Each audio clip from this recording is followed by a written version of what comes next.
Welcome back, everybody, to another Wednesday Wisdom segment sponsored by K-12 Sports Tech. We're going to be right back with this week's Wednesday Wisdom guest, but as always, we want to give all of our sponsors a shout out. Now, don't hit that fast forward button. These are all companies that I used as an athletic director. They're all great companies. You should be using them too. So take the next 3 minutes. That's all it'll be. Listen to our shout outs, then listen to our Wednesday Wisdom segment, and then go and visit these sponsors. I'm telling you, you're going to be glad you did. Here we go.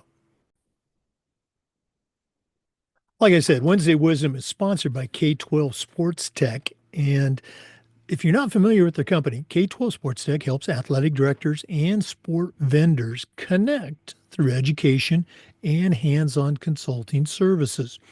Athletic directors are also invited to join the K-12 Sports Tech AD Think Tank and help influence how companies better serve tech to athletic directors.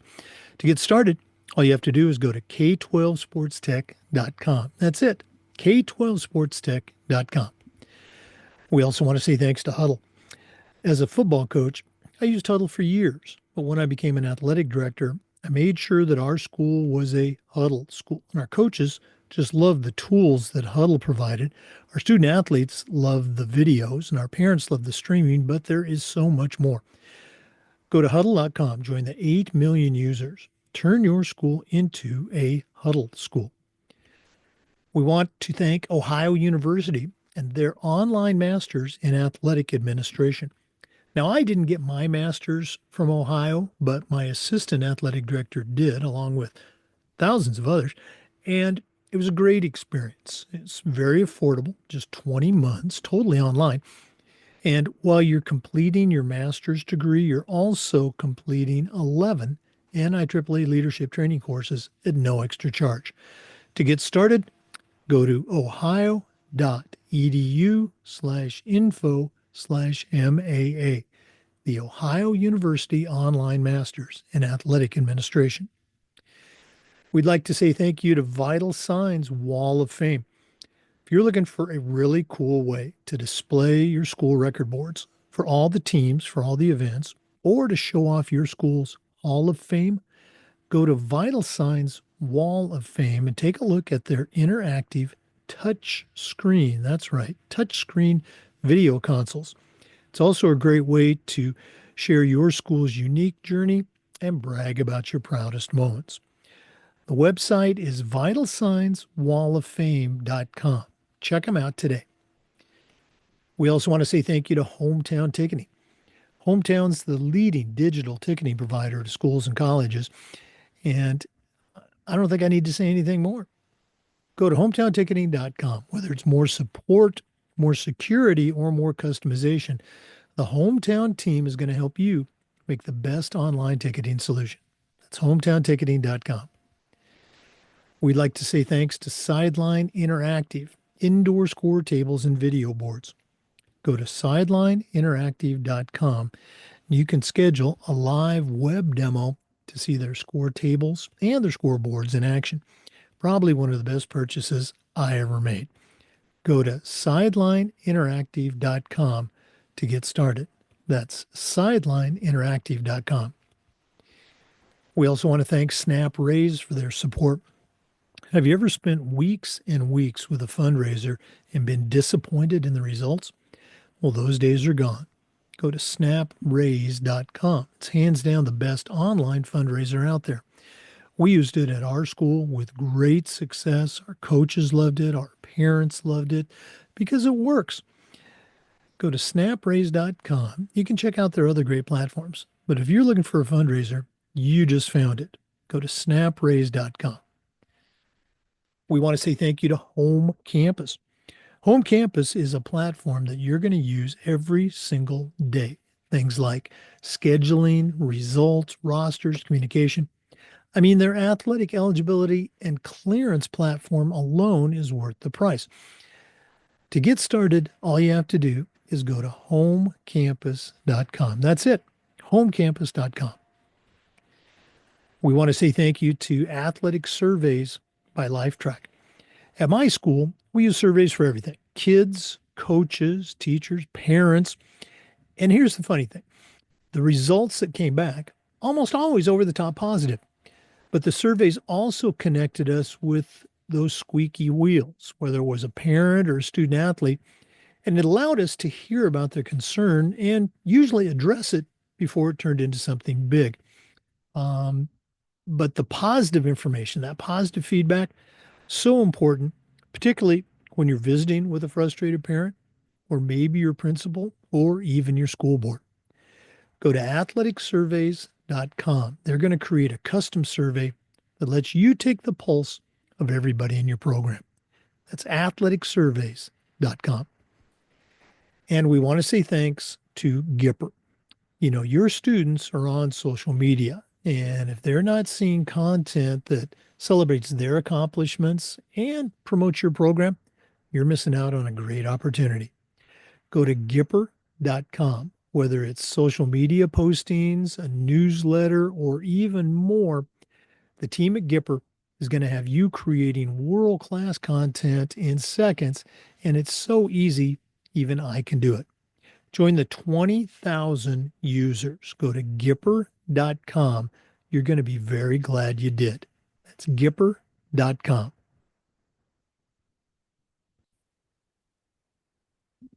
Welcome back, everybody, to another segment of Wednesday Wisdom on the Educational AD Podcast. We've got one of our most popular Wednesday Wisdom contributors back with us for yet another segment. Gosh, this must be number 6, 7, 8. I'm going to have to look. You've been on almost since the beginning. Regular listeners are going to recognize the name Michelle Meyer. Michelle has an incredible background at just about every level. You know, she's a Division I athlete. She's a D1 head coach. She was a Division I institution's NIL Director, and now she, for the last couple of years, she's the founder, CEO of the NIL Network. She is all things for us NIL, primarily at the college space. So, Michelle, welcome back. Oh, and I got to throw this in. We're going to hear about this later. She's also a new author. Um, Michelle, share with our listeners a little bit. You and I were talking before we came on. I think there's an image when people, let's say in our world, coaches, ADs, et cetera, maybe even parents, they hear NIL and it conjures up an image, but it's NIL is not just one thing. Can you kind of explain those categories? Because I think it's an important distinction for people to make.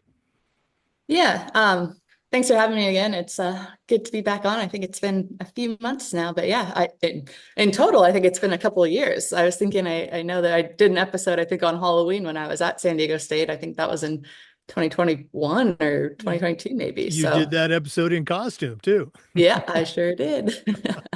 Um, yeah, so I think we've touched on this a little bit before too, but it's really come to light, I think, in the last couple of months about, these two kind of distinct markets that are being labeled as NIL, with one of them being the one that probably is creating a little bit more, fear and uncertainty would be the NIL that is kind of like the pay for play. It is, these collectives popped up, NIL collectives, which were fundraising money to pay athletes a, biweekly, monthly stipend, whatever they're making for the whole year. Very much looks like a salary and everything but name. And is something that is also, we have a couple lawsuits against the NCAA right now, the most prominent one being the House case, which is preliminarily settled, I believe, for those back payments, but then also a forward revenue distribution model starting as soon as next fall. And I think that market, and they're still calling these payments NIL, is one very much for based off of all the revenue that is being generated by mostly college football players, some basketball athletes in there, of course, as well. And that's something I think that it's so much bigger than NIL. It really is the full foundational model of college sports. And that is something that I think will remain a bit chaotic over the next couple of years as we figure out how this revenue distribution works, kind of the trickle down impact that it's going to have on Olympic sports, whether we're still able to maintain those at the like varsity level, or if some of them are going to move to club, and then kind of that impact also of trickle down into the youth sports market. But like I said, that's not as much, I would say, really the NIL piece of it as it is the fundamental overall structure of college sports. The other market, which was more the intended market, I guess you would say, of NIL, is more when your brand partnerships, sponsorships. It's very similar to I mean, it's exactly the same actually of what we see at the professional level of professional athletes endorsing products or services of a business, mutually beneficial relationship for the athlete gets paid, the brand gets exposure to new audiences with athletes that are very trusted within their communities for what they are promoting. And so that market side is really more of what I built NIL Network around, and why I think this side of it is something that, in my mind at least, is still very underdeveloped, kind of because of the other piece that has been taking all the headlines, and people see, oh, the $13 million deal and all of this and this, when it really should be, that's more of that salary type.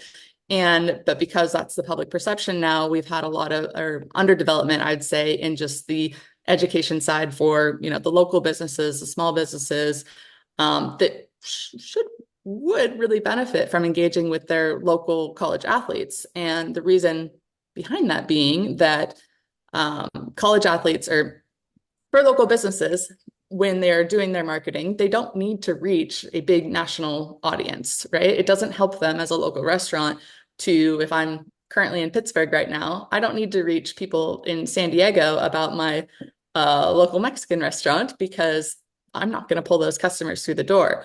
But if I was a local Mexican restaurant owner, if I partnered with some pit athletes who are followed by other students on campus, the local community in Pittsburgh that goes out and watches their games, that has a bigger opportunity to bring those people through the door. But those local businesses haven't been able to really get the education they need to understand the benefit or even how to go about doing it, doing these NIL deals with athletes. And then I will also say, on the other side of it, if we have, brands on one side and then we have the athletes on the other side, we're still only 3.5 years in. So a lot of athletes that are coming into college are a little bit more prepared to take advantage of these opportunities. They've intentionally built their personal brand, their social media platforms in a more kind of like professional way to encourage these partnerships. But I think in general, they still aren't really professionals, of course, at creating content, promoting products and services. Like they're young adults, and it's not that easy or intuitive to do. So that side, I think, is still really has a growth opportunity across the country in these pockets and local communities to become something that not only helps college athletes make a little bit of money. Now, with the local businesses, it's not going to be life-changing money for the most part. It's going to be pocket money to buy groceries, take themselves out to the movies, like that type of thing. But the additional benefit to it that I'm really starting to lean into and see is the professional development for these athletes, both from they're running essentially the business of themselves, right? Like they're learning how to negotiate deals. They are learning how to reach out in a professional way. They're learning how to network, and they're also building connections and their network that they can take with them after they graduate college. Pretty early on in NIL, I think one of my favorite examples, there was a volleyball player from Nebraska, actually, that partnered with a jewelry company. So she was promoting that while she was in season and whatnot, graduated, and then got offered a full-time, marketing manager role within that company, and was able, I'm not sure actually off the top of my head if she's still working for that company, but I think that is such a cool thing because, let's say, I mean, I don't know numbers off the top of my head, but 95% of college athletes are going to go pro in something different than their sport. And so I think, and previous to NIL, they didn't really have that incentive as much, even though they have their admins that are pushing them to build these professional relationships, attend networking events, do internships and whatnot. Like they just didn't have as much of an incentive to do it. Now that there's a little bit of money attached to it, I think that that is a good push for us to push them into building, those networks and to build those skills that are kind of like through experiential skills, I guess, that yes, like they're learning, maybe they're studying business in college, but or in their classroom, but then they can take that out into the real world and kind of in a protected environment as well to see how it all works. So that's something I'm really excited about from the NIL space is just to continue to see these local businesses activate across the country and also to see um, a lot of people promoting these local partnerships because I think the more that we can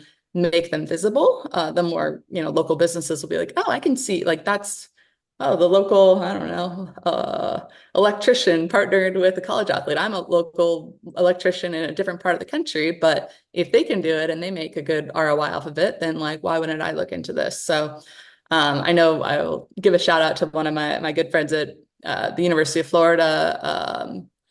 NIL director, Ben Chase, has started putting up, monthly LinkedIn posts that just one sends highlights of different local businesses in Gainesville that partnered with Florida athletes that month. And just like a slight recap. And I'm like, man, like that kind of visibility is huge for this side of NIL, more like the commercial NIL market to develop. So slow process, but we're getting there. No, that's very cool. Gosh, I'm gonna have to reach out to him, get him on the podcast just to be a regular guest. Yeah. Um, I appreciate you sharing that and hopefully for some listeners clarifying, those different branches of what NIL actually is. Um, Long story short, so bear with me. I was at a workshop for coaches and ADs and teachers very recently. One of the presenters was from our state high school association, and she, under her department, she recently became, in charge, if you will, of the state association's administration slash enforcement of NIL at the high school level. And you've mentioned this many times at the collegiate level. She was saying that, and she's talking to ADs and coaches.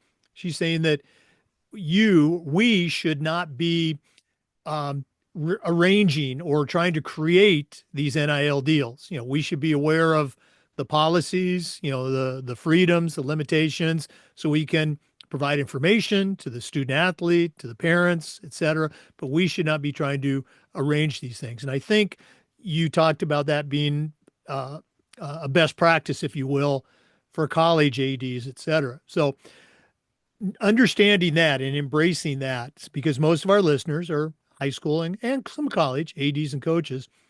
What are some things that we should be aware? Maybe, and I don't want to put you on the spot here, so these are my words. What are maybe some red flags that they should be listening for when their girl soccer player comes in? Hey, coach, I just got this NIL offer. What do you think? And again, they're not supposed to give advice, but what are some of those red flags? Yeah. So, I mean, I think at the my kind of approach at the high school level, and I might have mentioned this on a previous podcast before, is I mean, you're going to have those anomalies of athletes, and I would say it's not even, athlete specific. I would just say this is you're now those anomalies of high school age students that really embrace personal branding, building a community, digital community. They enjoy creating content, and they've amassed a massive following, on TikTok or Instagram because of it, and are going to have access to some of these brand deals before they get to college. Now, I don't think that number is very high, and I don't think it will ever be. I mean, it'll grow, but I don't think it'll ever really grow in that significant of a way as the opportunities that will kind of present themselves once they get to college. So my advice at the high school level overall is for athletes that are looking to, compete in college eventually, like work on building your personal brand, your community from a professional kind of approach, like a long-term vision of where your goals, and it's okay to not know them. We all know like they're young, they're going to change all the time. I mean, my goals change all the time. I'm in my 30s. So but I think just really, and this is something that I'm starting to really appreciate about social media a little bit more, is like it's starting to become a more intentional, strategic type platform of presenting the business of you. And it's not as much about, just all of the stuff that's been going on over the past decade, that it's all the silly stuff you put out or whatever. It's very intentional. And so I think for younger athletes that, they want to get in the space, that looking at building your personal brand, and not worrying as much about, deals in high school, knowing that those will come if you're setting yourself up in, a year or two, 3 years, and you're in college, um, is kind of the advice I'd give to high school students. But in the anomaly that you have that soccer player that comes in, with an opportunity, I mean, it's an interesting space, right? Because they can't sign off on anything. I think if they're under 18, that's got to be around the country, right? That's not state specific, but to work with their parents on that. But I would make sure that they're, looking at the terms of the agreement, and making sure that it's not something that's going to continue,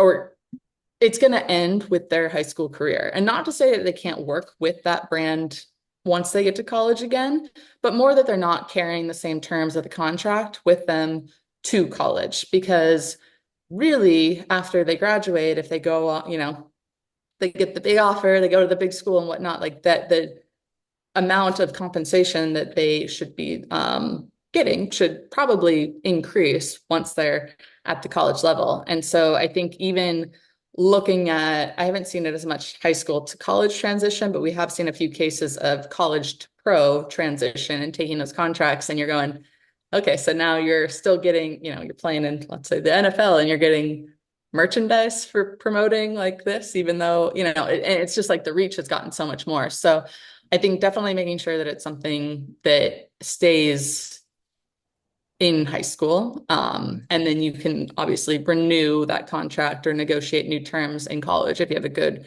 relationship there. But that's probably my number one that I would say. And that goes even beyond just like what is the terms of the con, or like the end date, looking into some of those terms even more to make sure that, do they still carry, do they own the content forever and can use it whenever they want at any point in time moving forward? That's another kind of piece that is unfortunately standard in a lot of contracts, but to make sure that you know what you're agreeing to, because I think that those, in that same scenario of college to pro, it's saying this brand could then still use those images from college even to promote you, and you're obligated to do certain things even after, 10 years or whatnot. So Right. making sure that, all that language is kind of buttoned up. I haven't seen, like, especially with smaller local deals, the biggest issue I think with those kind of contracts and agreements is like they don't have a lot of details in them, which isn't the end of the world. But and they're usually like I haven't seen as much malice in that, I guess. Like they're not trying to take advantage of athletes. They just really don't know what should go in there, which is fair enough. But yeah, make sure you know what you're signing into.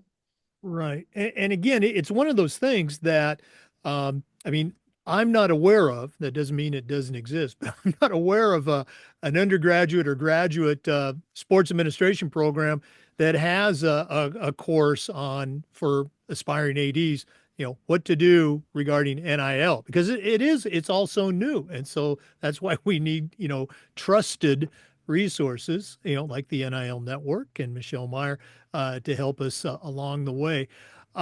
I guess I've got kind of a double-edged question here. You mentioned earlier that you recently relocated to Pittsburgh, and in informal conversations with, let's say businesses, there was a desire to maybe get involved at the NIL level as a, for lack of a better word, a sponsor, but really didn't know how to initiate that or navigate that. Am I jumping the gun here? Can we talk about the book? Yeah, I'll talk about the local businesses quickly, because I think like in my mind, and this kind of goes back to what you were saying before about, I don't think necessarily a athletic director should be, one-on-one negotiating deals for the athletes. Although that is coming to like that is a role at a lot of schools now with NIL directors. Now that they can be more hands-on and facilitating these deals. Actually, that's a whole kind of trend that's coming in is as the same way as a college will have their multimedia rights partner, who is a third party, sits in office though and acts very much as an employee of the school, even though they work for Learfield or whatnot. That's kind of the model that's starting to become prevalent in the NIL space where they're hiring like Altius is probably the leader, Altius Sports Partners, which has got most of the Power Fives. They'll put a general NIL general manager in-house that'll help athletes negotiate their deals, acting kind of as an in-house agency, which we won't get into that, but I think that model, it's interesting. I think that there are definitely some issues that are going to come out of that, just because I do think that there's a reason why at the professional level there's a separation of, athlete marketing entity and like their professional franchise that they play for. I think there's a little bit of conflict of interest, but we're not going down that road today. I think where athletic directors and like the universities in general can really help just create these opportunities for their athletes, even if they're not doing any of the negotiating or even the one-on-one conversations, but it is just building that awareness, kind of like top of the sales funnel, if you would imagine that they are sharing information about NIL, talking about, I'm in Pittsburgh and I'll go and just talk to people about what I do in the space. Oh, like, oh, I own this business. Like, I'd be interested in working with athletes, but I have no idea how to get started or what the rules are. I don't want to mess anything up. I don't want to cost an athlete their eligibility. Like, how do I even go about doing this? And I think that something so simple for these universities, I mean, they've got mailing lists, of course, like I don't even know how long, lots of people on them within the local community, a lot of local businesses and whatnot. They're sending out their weekly emails with the schedule for the week or whatnot, and just put something in there about NIL or wear, a little small banner or whatnot in their outgoing communications on a regular basis, I think can do a big thing over time just for awareness within their local communities about what this is and how they can get involved. So that would be my one kind of piece for what I wish universities were doing a little bit more of. But going back to the book, so I recently put, and I think I've been asked for this for last couple of years from a lot of my background being in volleyball, a lot of volleyball clubs, coaches, gosh, like my athletes want to, how do they prepare for NIL once they get to college? Like now it's kind of becoming part of their college prep. Of course, if they want to engage in it, and it's not all athletes, or not even, I would say, like a majority of athletes. But in doing that, I finally sat down and wrote, a book for kind of the college-bound athletes on how to prepare their personal brand in a professional kind of strategic way for NIL opportunities for when they get to college. So it goes over, how to build an intentional personal brand based off personality and values, who you want to present to the world, and then talks about just entering the NIL space. So what are the different rules to be aware of? Because there are quite a few between state laws and institutional policies, NCAA rules, and then you also have just the FTC ways that you have to disclose your sponsored posts. So the Federal Trade Commission, you have to hashtag sponsored, ad, paid partnership, whatever that looks like. So goes over that, goes over how to evaluate what universities are doing to help their athletes in NIL, and then just how they can work on finding those brand partnerships once they get to college and how they can find like alignment between themselves and brands. So something that I think I'm gonna push to publish. I think I said December 2nd. So whatever after December 1st, I got it just set up on Amazon yesterday for pre-order. So we're moving and grooving. Well, obviously, it's a resource that's needed because of the fact that you and I are having a conversation right now. People need to know more about NIL. Let's go and give out all the information for our listeners. What's the name of the book? You already mentioned it's going to be up on Amazon December 2nd. How can they get their copy? Yeah, so the name of the book, The College Bound Athlete Strategy to Personal Branding for NIL and Beyond, which is a long title, but I don't know. This is my first time writing a book, so yeah, and put it up on Amazon. I need to get it on the website probably today for pre-orders. And yeah, so I think I'll have a link up on NIL Network, probably a pop-up. I'll share the link with you as well once I get that all sorted. But I'm excited for it. It's really, the book is really set up as kind of a workbook type thing. So working athletes through different questions about who they are, what they stand for, how to put together, their kind of personal brand statement, which it's really the approach that I'm taking to this book is almost the same as if you were starting a business. What's your mission statement? But it's your personal mission statement. And then how to build, that brand and what you want to do and how you can grow those professional connections. So I'm excited to get it out there because, like I said, I don't think in high school necessarily it is as much about the deals that you're getting in high school. It's more about preparing your brand, your community, and whatnot in a strategic way for getting to college, making some of this happen.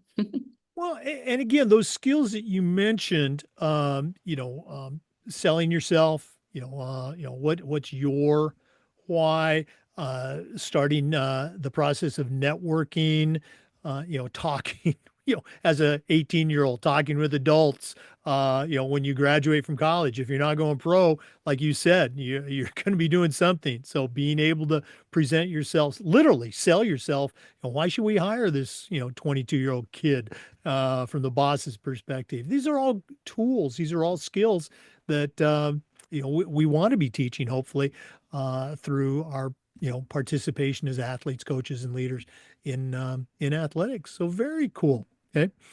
Yeah, and I think Oh, go well, ahead. just one more thing I was going to say about that was like I think that they're all skills that I wish I would have learned earlier as well. Like I think that it's something that I just from starting NIL Network 4 years ago have learned so much about how important it is to put, your face and name behind what you do and to have an opinion and put your voice and your values out for the world to build that kind of community. So I think a lot of this book as well is like from my own kind of like personal learnings as a 30-something-year-old of just, not obviously the social media side of it as much, but just how important it is to, I don't want to say put yourself out there, but to have a strategy and yeah, like just have a voice.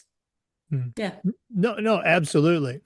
You mentioned the book. We're going to put the title in the show notes. But if one of our listeners wants to connect with you or find out more about the resources, and there's a ton of resources on the website, the NIL Network, what's the website? How can they get in touch with Michelle Meyer? Yeah. So website nilnetwork.com. Same handle on Instagram. Not as active on Instagram as I should be. But they can connect with me on LinkedIn as well. I think that's probably where I'm most active and doing a lot of writing and blog posts about just the NIL landscape and then also about, just athlete branding and different aspects around kind of the trends I see in sports right now. So Michelle Meyer on LinkedIn. I think actually my username there is Michelle C. Meyer. But yeah, that's probably I would say the best place at the moment. Well, great stuff. Thanks again, as always, for sharing with us. Once again, the name of the book, The College Bound Athlete. We'll put the full title again in the show notes. And that's going to drop on Amazon December 2nd. Make sure you get a copy, add it to your desk library, and reach out to Michelle Meyer at the NIL Network, if for no other reason, just to connect. She's got a great background in athletics. She'd be a great addition to your professional network. Michelle, as always, thanks for sharing and looking forward to connecting in person at some point down the road. Sounds good. Thanks, Jake. For listeners, remember we upload the Zoom recordings of all of our interviews to the Education Lady Podcast YouTube channel. We do this segment every week and just about every day. We try to share best practices and stories from the world of athletics on the Education Lady Podcast. We'll see you next time. Thanks for listening. Boy, always a great time with Michelle Meyer. Don't forget, check out that book. It's dropping December 2nd on Amazon. The College Bound Athlete's Strategy for Personal Branding for NIL and Beyond. Michelle Meyer's the author. Before we go, as always, we want to do some branding, talk about our great sponsors. These are all companies that I used as an athletic director. They're all great companies. You really need to check them out. Go to Gipper.com. Huddle, you'll find them at huddle.com. Sideline Interactive, indoor score tables and video boards. You'll find them at sidelineinteractive.com. Home Campus, it's a platform you'll use every single day. Go to homecampus.com. We want to thank Hometown Ticketing, the leading digital ticketing provider. That's hometownticketing.com. Athletic Surveys by LifeTrack. That's athleticsurveys.com. SnapRaise, number one online fundraising platform, snapraise.com. Vital Signs Wall of Fame, find them at vitalsignswalloffame.com. The Ohio University Masters in Athletic Administration, that's ohio.edu/info/MAA. And once again, Wednesday Wisdom is brought to you by our good friends at K12 Sports Tech. Join the K12 Sports Tech AD Think Tank. Find out more about how athletic directors and providers can connect. That's K12sportstech.com. Thanks for listening. We'll see you next time on Wednesday Wisdom on the Educational AD Podcast.